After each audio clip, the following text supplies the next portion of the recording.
Bueno, pues como decía, la serie tiene un componente muy sensorial, porque realmente yo creo que siempre quisimos que estuviera muy apegada a la tierra, que las emociones, que el viaje de las emociones fuera casi físico.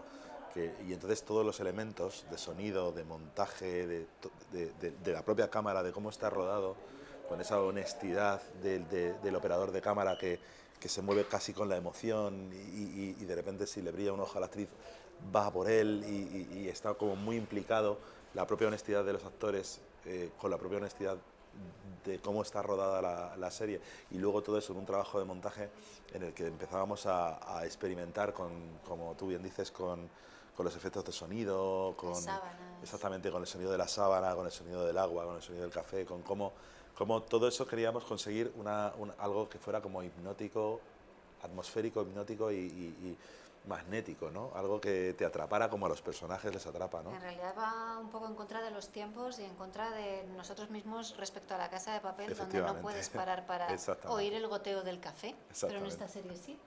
Entonces, pues bueno, nuestras investigaciones nos llevaron a pensar que eso podía tener sentido y creo que tiene sentido dentro de todo lo que es el compactado de la serie.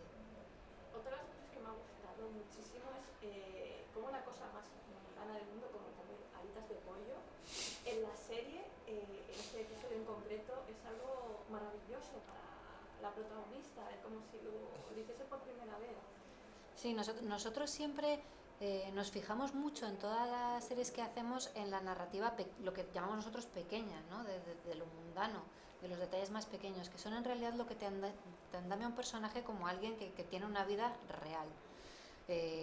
Metemos en todas las series gente comiendo, gente hablando, gente sonándose la nariz, gente que tiene catarro y gente que habla de cosas muy prosaicas y se fijan cosas muy prosaicas. Y cuanto más pequeño, mejor.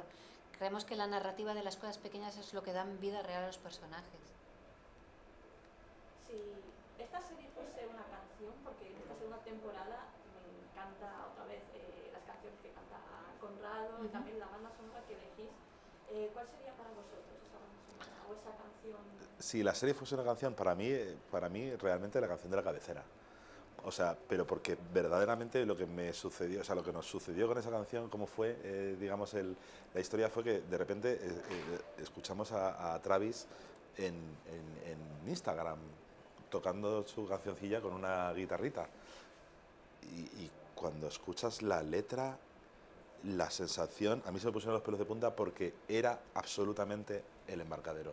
O sea, la propia letra era el embarcadero y ella no la había compuesto pensando en la serie, ¿no? De hecho, fuimos a buscarla. Y fuimos a buscarla y de repente pues fue como súper bonito porque no fue, ella pues en ese momento no era una estrella famosa ni nada, ¿no? Estaba empezando y la verdad es que a mí me emociona mucho por eso, porque luego hablándolo con ella es muy curioso cómo casi las mismas emociones le habían llevado a ella a crear esa canción que a nosotros crear la serie. Y hablaba prácticamente de las mismas cosas, ¿no? Entonces fue como era La imposible conexión. que no estuviese en la cabecera, ¿no? Las frases, algunas frases se han notado porque son maravillosas, como por ejemplo, necesito salirme de la carretera y pisar la nieve, o la de nos hemos domesticado, pero en el fondo seguimos siendo animales salvajes. Esas frases, ¿cómo llegaron a vosotros? Esas frases nos llegan de una manera complicada porque dichas en abstracto Sí, y cuando te las planteas antes de que la serie se emita, esté rodada, editada, montada, emitida y que alguien te diga está muy bien, tienes un miedo y un vértigo brutal. Entonces son frases que en aislado dicen, ay Dios mío, estaré haciendo algo pedante, bueno, pero realmente se amalgaman dentro de todo lo que es la serie y dentro de la propia serie tienen un sentido. Generamos un mundo propio, ¿no? Donde pasan cosas que en la vida real no te colarían, ¿no? Y donde hay personajes que dices, bueno, no me creo que esta persona haga esto, ni nadie, pero dentro de la serie tiene sentido, porque tiene una arquitectura propia, ¿no? Allí suceden las cosas, los personajes son los que son y hacen sus cosas. Las frases igual, o sea, tienen que estar generadas en conversaciones que realmente no sean mira, ahora te voy a dar este discurso, sino que estén en un proceso de tono con todo, con la interpretación, con la dirección, con la luz, en el momento que se dan. Entonces, frases que podríamos colocar en otro lugar y serían chirriantes porque parecería que te están contando aquí una poesía o qué. Allí de repente cobran sentido porque se ha amalgamado absolutamente todo. Nosotros somos súper fans de las conversaciones, o sea, muchas veces no hacemos diálogos entre los personajes ni en esta serie ni en ninguna otra, que simplemente sean informativos para que podamos ir a la siguiente secuencia. De hecho, eso nos chirría mucho y nos sentamos a pensar de qué puedan hablar, algo que me interese, que sea interesante, que me estimule o que me divierta. Y hacemos muchas veces pequeños diálogos, hablar de las alitas de pollo, de cualquier otro tema, que de repente genera un diálogo que mole, que sea divertido, que cuente alguna cosa que no tiene por qué ver con la narrativa cronológica de la serie.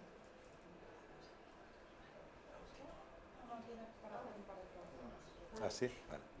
Otra de las cosas que me ha gustado mucho es el final de la serie, y yo personalmente la he visto como justicia poética, como si hubiese todo encaja y encima lo teníais pensado ese final. ¿Cómo os ha surgido? ¿Podemos hacer spoilers?